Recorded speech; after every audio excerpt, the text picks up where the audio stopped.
On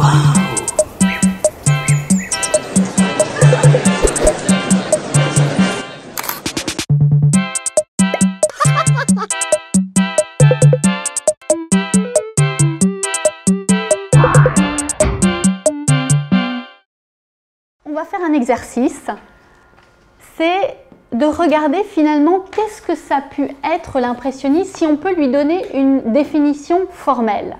Serait-il occasionnellement des peintres d'impression? Par erreur, jamais. On va voir ça dans un instant. Revenons à des tableaux que vous connaissez certainement, les baigneurs à la Grenouillère. Vous avez, pendant l'été 69, Renoir qui plante son chevalet à côté, à 2-3 mètres près, parce qu'on a réussi à recréer exactement les angles où ont été peints chacun de ces tableaux. Il y en a 3 d'un côté, 3 d'autre, c'est-à-dire 3 par Monet, 3 par Renoir. Ils peignent côte à côte. Vous avez donc cet angle-là qui va être peint, il doit être légèrement décalé sur la droite par Renoir ici. Vous avez le fameux camembert, c'était cette plateforme où ils arrivaient par cette passerelle, j'espère qu'ils ne tombaient pas trop, qui est peint ici par Monet, et vous avez l'équivalent par Renoir. Je vous rappelle que Renoir, c'est un peintre de figure, donc en général, sur le même plan, il se rapproche un petit peu. Ça permet de mieux saisir la figure. Et on va les étudier, ces 2 tableaux. On va faire une pause de quelques minutes pour comparer. Si je regarde, d'abord, il y a beaucoup moins de lumière. C'est assez surprenant chez Monet, mais c'est peut-être parce qu'il n'a pas envie de décrire le paysage de ce qui se passe ici. Si je regarde les figures, d'abord, je n'ai pas de hiérarchie figure-paysage. C'est très difficile de voir où sont les figures, où sont les paysages. Il faut vraiment scruter le tableau, s'arrêter devant pour comprendre où sont les personnages et où est l'eau et où sont les arbres. Ici, vous avez un personnage, moi je l'appelle le personnage tronc, parce que au premier abord, j'ai cru que c'était un tronc, jusqu'à découvrir que c'était un homme de profil ou un baigneur de profil. Vous avez ces 2 femmes en bleu et en rose à gauche. Si je compte les coups de pinceau, s'il en a mis 5 ou 6 par personne, c'est bien le maximum, et encore c'est parce qu'il a dû changer de couleur au milieu. Ensuite, vous avez ceux de droite qui sont plutôt comiques, on dirait des personnages un peu dégingandés, et vous avez ces taches noires. La première fois que j'ai vu le tableau, je dis tiens, il y a les reflets qui sont ici. Vous avez les reflets au premier plan avec cette couleur qui est proche du noir, et vous les retrouvez ici, jusqu'à comprendre que vous avez en fait des baigneurs. Si vous regardez sur la gauche, il y a des petits points, et ah, ça y est, on a compris, il y a des personnages assis sur la berge. Passons au feuillage. Le feuillage, il a dû prendre un gros pinceau et il écrase sa peinture. Ça va vite, mais c'est affirmé comme touche de pinceau. Ici, vous avez des traits de peinture vert et vert jaune qui sont aussi bien enfoncés pour rendre la lumière.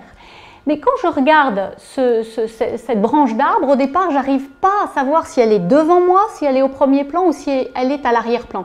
Ça n'est que parce que je suppose qu'elle se trouve derrière mon homme tronc, donc cet homme noir au milieu, que je comprends qu'en fait, il est derrière. Donc, il n'a pas bien respecté la perspective, probablement parce que ça ne l'intéresse pas, parce qu'il est submergé par les couleurs et c'est ce qu'il veut rendre, pour le moment en tout cas.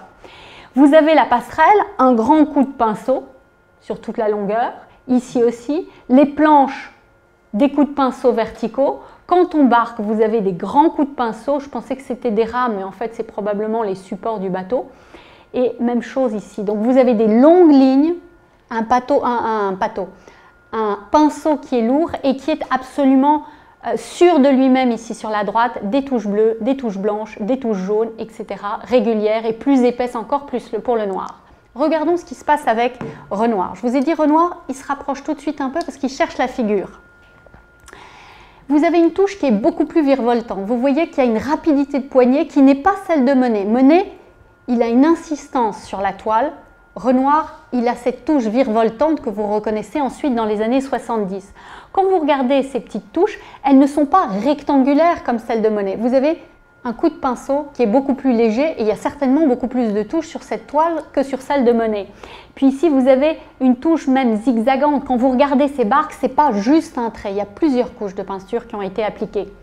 Bon, d'accord, pour faire des planches, lui aussi, il met les traits, les coups de pinceau les uns à côté des autres, mais vous voyez un trait beige, un trait rougeoyant, alors que chez Manet, c'est presque uniforme. Chez Monet, pardon. Ensuite, quand vous regardez le feuillage, les spécialistes vous diront que c'est un feuillage à la Watteau, Quant au paysage du fond, vous voyez qu'il y a une lumière, il a écarté les arbres parce qu'il s'est placé sur la droite et il arrive à décrire les fumées industrielles du fond, chose que Monet, en général, évite, sauf si la fumée l'intéresse en soi. Et puis il y a les personnages, il y a toujours notre homme tronc ici, manifestement il est resté pendant des heures planté devant le tronc. Et puis il y a ces personnages, même s'ils sont faits avec quelques coups de pinceau, ils ont plus de volume. Le volume reste presque toujours chez Renoir. Il marque la forme de la robe. Et si je reviens en arrière sur cette autre grenouillère, vous voyez bien qu'il est proche du camembert, que cette forme de robe, que ce soit la blanche ici ou la rose, prend de l'ampleur. Et certains critiques et historiens d'art disent on pourrait même aller chez la chapelière et se faire ce chapeau. Ils parlent de celui-là. C'est un petit peu exagéré, mais c'est vrai qu'on a beaucoup plus de détails. Parce que se faire un chapeau à partir de ça, je ne sais pas ce que vous pourriez en tirer. Donc ça, quand je parle de ça, c'est les chapeaux de Monet. Alors, je vous rappelle que ce tableau de Renoir n'a jamais été exposé de son vivant. Le tableau de Monet est signé, on ne le voit pas ici, je vais vous le montrer, il est pourtant signé,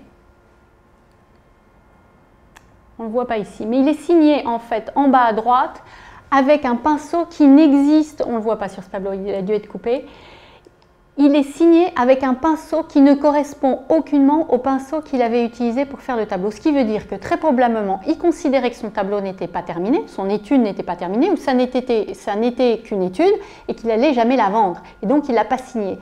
Et la signature se fait beaucoup plus tard probablement avec un pinceau très fin.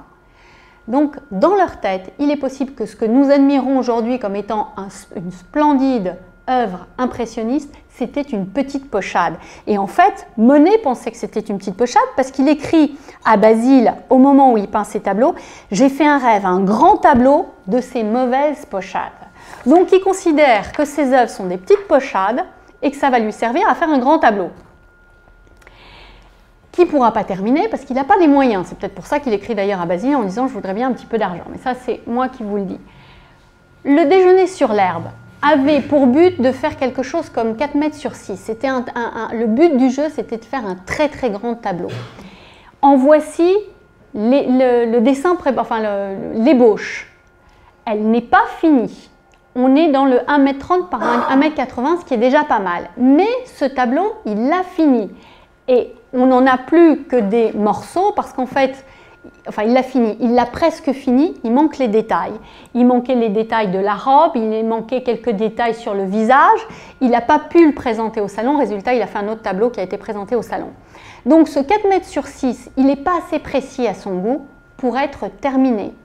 Il va le rouler, il va le laisser en gage au propriétaire à qui il doit de l'argent. Et ça n'est que 6, 7 ou 8 ans plus tard qu'il va aller récupérer le tableau. Le tableau est en grande partie pourri. Il a réussi à découper 3 morceaux. Le 3e a disparu. Regardez dans vos garages et autres cas, on ne sait jamais. Ce serait une bonne nouvelle. Et il en a gardé 2. Mais il considère que ces tableaux ne sont pas finis. Alors maintenant, souvenez-vous de ce que je vous ai dit tout à l'heure. Boudin, qui disait... Ces petites impressions qu'on arrive à saisir avec leur force et leur lumière, c'est tellement dur de les transmettre à la grande échelle. Il est en train de se battre avec ça.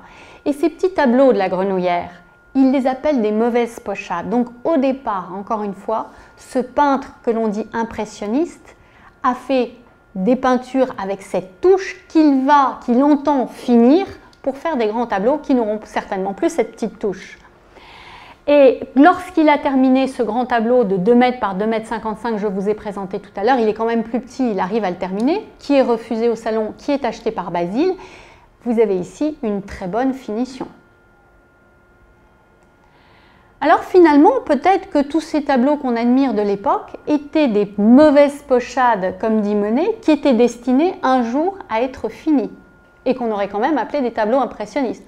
Parce que Caillebotte, qui finit si bien ses toiles, qui a un toucher réaliste formidable, si on s'était arrêté là, on aurait dit lui aussi, on voit les touches, on voit la trace du pinceau, regardez ces ombres, une touche de pinceau, 2, 3, 4, 5, 6, 7, 8, 9, on peut les compter.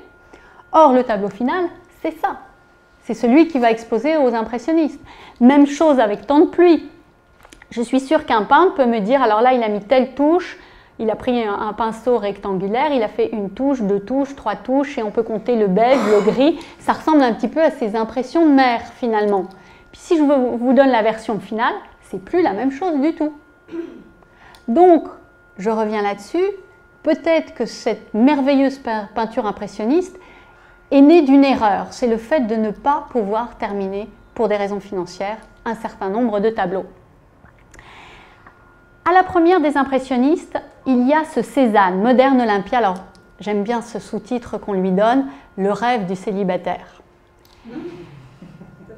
Il y a marqué esquisse. Esquisse, c'est par rapport à l'étude, c'est un tableau qu'on imagine, c'est ce qui va venir. Donc, il n'est pas terminé ce tableau, c'est une esquisse.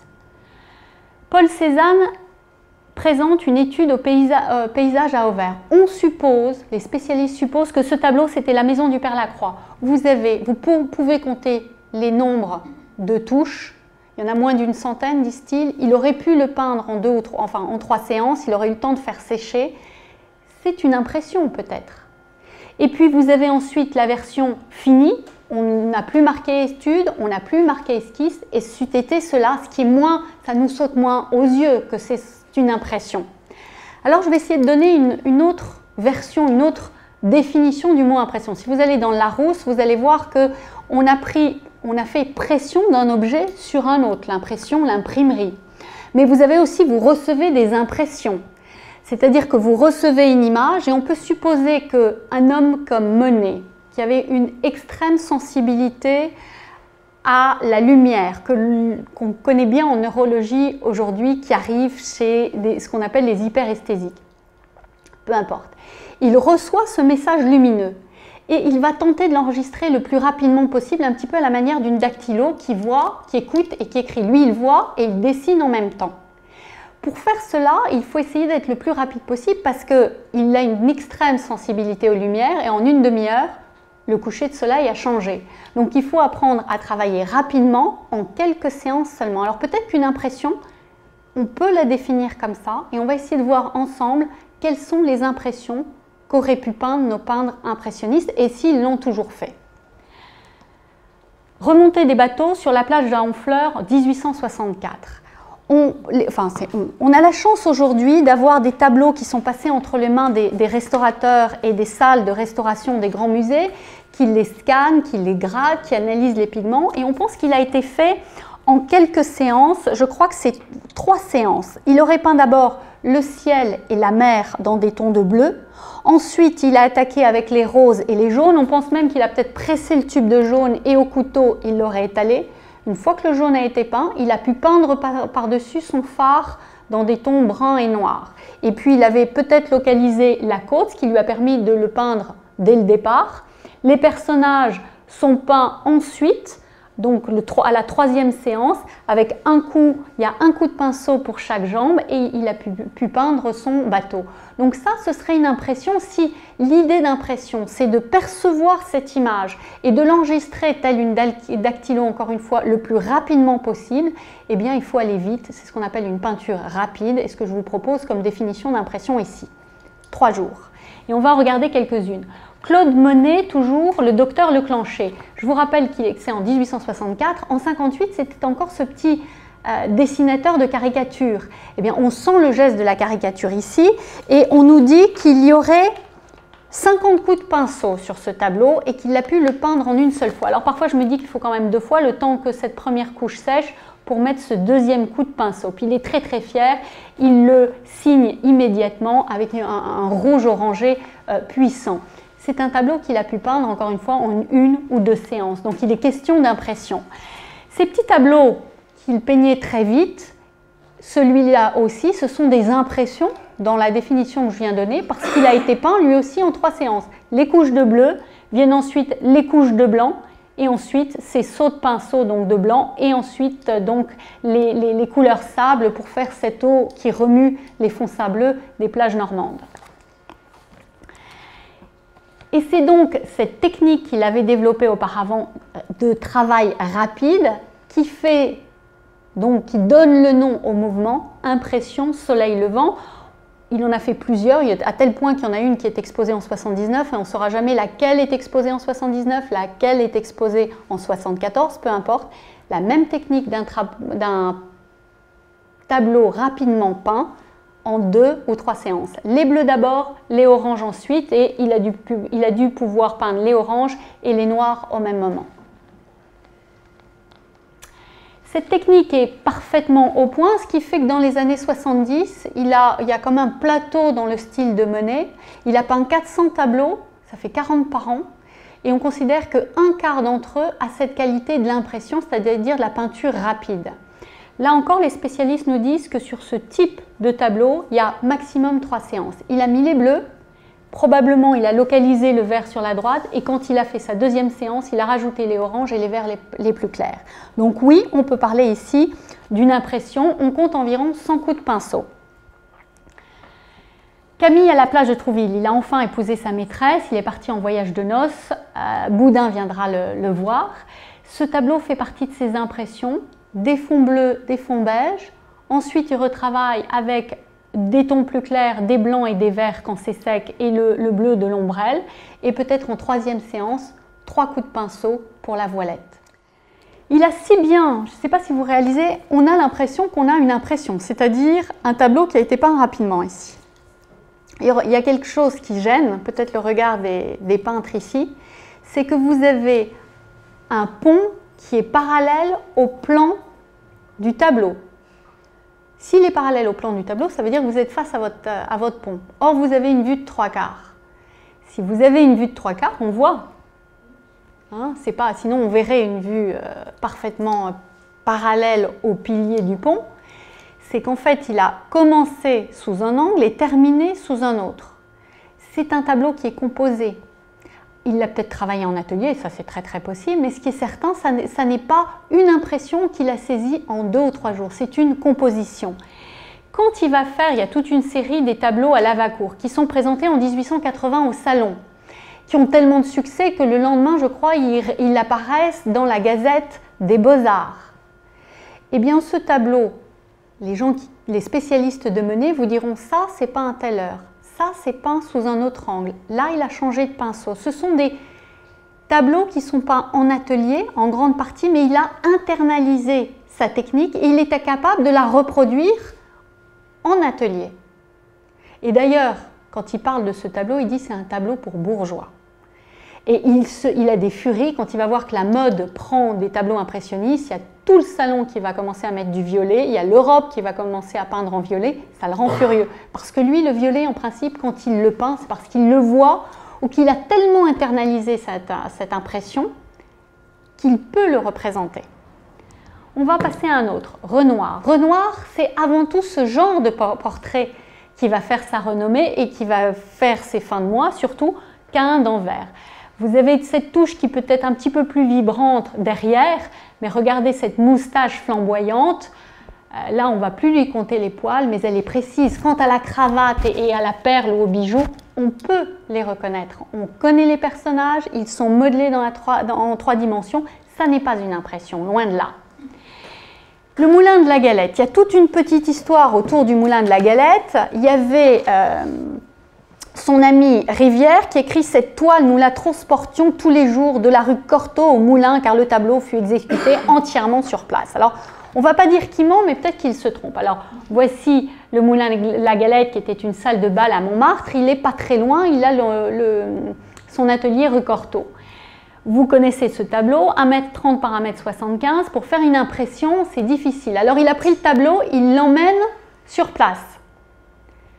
Mais quand on voit le détail de ce tableau, les harmonies de couleurs, les spécialistes vous parleront des lignes horizontales, des lignes verticales, des harmonies de bleu rompues de rose, d'une lumière tamisée. Il adore la lumière tamisée. En général, il peint dans son atelier parce qu'il demande à ses commanditaires de se faire venir tirer le portrait, enfin dessiner et peindre, si possible quand le temps est gris et si possible en fin de journée. Donc il aime la lumière tamisée comme par hasard, c'est le cas ici aussi.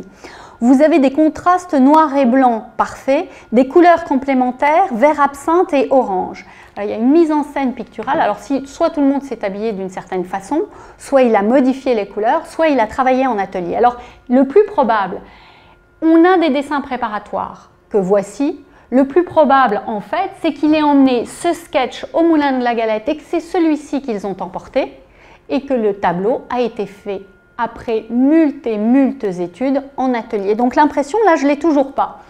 Dans le parc de Saint-Cloud, quand je vois ce tableau, on pourrait me dire, voilà, ça y est, on a trouvé une impression de Renoir. Mais d'abord, je ne vois pas la signature. Il est très possible qu'il y en ait une sur le côté, mais je doute. Simplement, il n'a pas dû l'exposer. Il n'était pas destiné à la vente.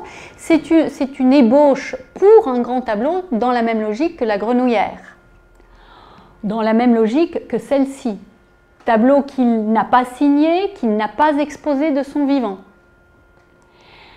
Il a fait quelque chose qui est très proche de Manet. On retrouve la calligraphie de Manet dans ce tableau avec ces bâtons noirs en guise de personnage et un modelage réduit au minimum.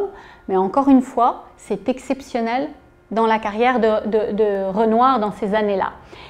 Il y a très peu d'études sur les paysages de Renoir. J'en ai trouvé 2, 3, 4, 5 qui ont quelque chose d'une impression. En voici une. Il a essayé probablement rapidement, il y a quelques séances ici de peinture, de saisir un paysage. On peut parler d'impression, mais elles sont extrêmement rares chez Renoir. Si on trouve des impressions chez Renoir, c'est probablement dans le portrait. Ce portrait, là encore, on nous dit qu'il a été peint en une seule séance. À mon avis, il en faut 2, mais bon. Pourquoi? Parce que c'est un tableau informel, c'est un autoportrait et il fait 39 par 31. C'est un petit tableau. Il a mis des couches de bleu, des couches de noir les unes à côté des autres et en localisant la peinture, il a pu effectivement travailler rapidement. Si une impression est une peinture rapide, en voici une. Et puis en fait, il va lui aussi internaliser suffisamment sa technique pour pouvoir simuler le travail rapide, même en intérieur. Peut-être a-t-il travaillé quelques séances ici, devant les deux personnages. Vous avez une impression, ça a été peint très rapidement avec des zones oranges, des zones bleues et des zones plus foncées. On reconnaît bien ici la touche de Renoir. Chez la modiste, il a probablement travaillé dans son atelier avec des modèles choisis, mais il a tellement intégré cette petite touche rapide qu'il la maîtrise suffisamment pour pouvoir faire ce type de tableau. Est-ce qu'il l'a fait en atelier, en extérieur, enfin en extérieur non, mais chez la modiste ou non, on n'est pas sûr, mais effectivement, on pense que c'est une peinture en atelier, qu'il a retravaillé plusieurs fois, mais avec cette petite touche rapide que désormais, il maîtrise lui aussi. Quand il a vu à l'exposition, à la rétrospective de 82, la vague de Courbet, alors on ne sait pas si c'est celle-là parce qu'il y a beaucoup de vagues de Courbet, il file sur les plages normandes et il va nous faire une véritable impression. Il en était parfaitement capable, simplement c'est peut-être pas son style, il aime donner du volume, il aime construire un tableau, mais il est capable de le faire sur cette vague. Si on regarde de beaucoup plus près, ici dans l'angle droit, il a en fait pris le pinceau à l'envers, il a gratté un petit peu de peinture pour faire apparaître la toile et pour faire sentir, c'est comme si c'était des gouttelettes d'eau. Et quand vous voyez ces coups de peinture, il a fallu probablement 3 séances ici pour ces coups de blanc et les bateaux noirs qui sont comme des spectres au fond. Il a signé, et les Anglais disent wet on wet, c'est-à-dire mouillé sous mouillé. Il a signé ce tableau qu'il considère comme terminé alors qu'il n'est pas encore sec. Résultat, le 88 s'est enfoncé dans la peinture. Donc oui, il est capable de faire des impressions, mais ce n'est pas ce qu'il a fait le plus fréquemment. Le dernier, Edgar Degas. Edgar Degas, je vous dis, avant tout, est un dessinateur, d'où les tensions au sein du groupe des impressionnistes pendant les expositions. Il fait ce merveilleux dessin de Manet. Il a commencé sa carrière, je vous ai dit, aux Beaux-Arts, il va faire son séjour en Italie, etc. Qu'est-ce qu'il expose à la première des impressionnistes? Un petit tableau, 19 par 19. 19 par 19, c'est l'idéal pour faire une impression. On peut couvrir une surface de 19 par 19 rapidement en quelques coups de pinceau. Or, il a mis ici 10 personnages. Et si vous rajoutez finalement ceux du reflet, il y en a 12. C'est une miniature, c'est presque une porcelaine. On n'est pas du tout dans la peinture rapide telle que je vous l'ai définie il y a un instant. Ce tableau, alors je ne pense pas qu'il n'ait jamais été présenté aux impressionnistes, c'est possible, mais il a été immédiatement acheté en 1870, à peine séché. L'orchestre de l'opéra. Vous avez une touche qu'on a l'habitude de dire impressionniste en haut. Mais si vous regardez ce qui se passe au premier plan, regardez ces visages. C'est d'un réalisme extraordinaire. Il aime saisir le geste, les expressions, le mouvement. Il a ce regard du photographe qui arrivera quelques années après. Il a une toute autre sensibilité qui est peut-être kinétique, on dira. Il aime le mouvement, quand Monet aime l'impression des couleurs. Vous avez deux opposés de tempérament qui vont fonder deux tendances impressionnistes qui n'ont rien à voir. L'une est bien dans l'impression, l'autre, c'est une définition de l'impressionniste qui ne correspond pas au mot impression. Alors on arrive à en chercher quelques impressions. Vous avez ici au café quelques coups de pinceau, 3 couleurs, mais qu'est-ce qui nous dit qu'il n'a pas fait 3 dessins avant, 4 dessins, que finalement comme il dessine et multiplie les dessins des mêmes poses, il a travaillé ici sous une forme d'impression. Lorsqu'il présente, il en a présenté beaucoup des femmes repassant aux impressionnistes, vous sentez ce geste de la peinture violente autour des bras de cette femme, comme s'il accompagnait le geste. Je doute qu'il n'ait jamais repassé. Mais bon, on peut commencer à penser, ici vous avez le mariage de Canaan représenté, enfin il n'est pas très représenté, il est dans des tons orange et bleu. On pense que c'est Cassatt avec sa sœur en train d'admirer des peintures. Alors certains disent c'est là qu'on se rapproche le plus de l'impression, mais ces tableaux il faut les chercher et ils sont rares. Vous avez ici un modelage, regardez le visage, il est parfaitement modelé, mais effectivement, l'arrière-plan, c'est des gros coups de peinture. Si je vous fais un gros plan dessus, vous sentez les coups de pinceau les uns derrière les autres. Alors vous pourriez dire, oui, il y a peut-être une impression là-dedans et un travail sur le vif. Alors je vais vous lire pour terminer quelques textes, quelques phrases de Degas. D'abord, il était complètement contre l'expression impressionniste, qui a vite disparu dans les titres des expositions. Il aurait voulu que ça s'appelle la Capucine, la première exposition. Un jour, il déclare à Vollard, « Vous savez ce que je pense de ces peintres qui travaillent sur les grands chemins, c'est-à-dire si j'étais le gouvernement, j'aurais une brigade de gendarmerie pour surveiller les gens qui font du paysage sur nature. Oh, je ne veux pas la mort de personne, j'accepterais bien encore que l'on mît du petit plomb pour commencer. » Il est prêt à leur tirer dessus. Voilà ce qu'il pense des peintres en extérieur, le fameux plénérisme. Il dit une peinture, c'est d'abord le fruit de l'imagination. Il dit on peut avoir 3-4 coups de pinceau, 2 ou 3 accents de nature, dit-il. Évidemment, ça ne fait pas de mal. Mais il dit c'est une médecine utile. Il n'aime pas peindre devant le motif et il rêve d'une école où au rez-de-chaussée, on aurait les statues et les modèles, au premier étage, les peintres qui travailleraient de mémoire et les meilleurs élèves au 3e étage, c'est-à-dire qu'il favorise la technique de Lecoq de Bois-Baudran, travailler non pas devant le motif, mais de mémoire.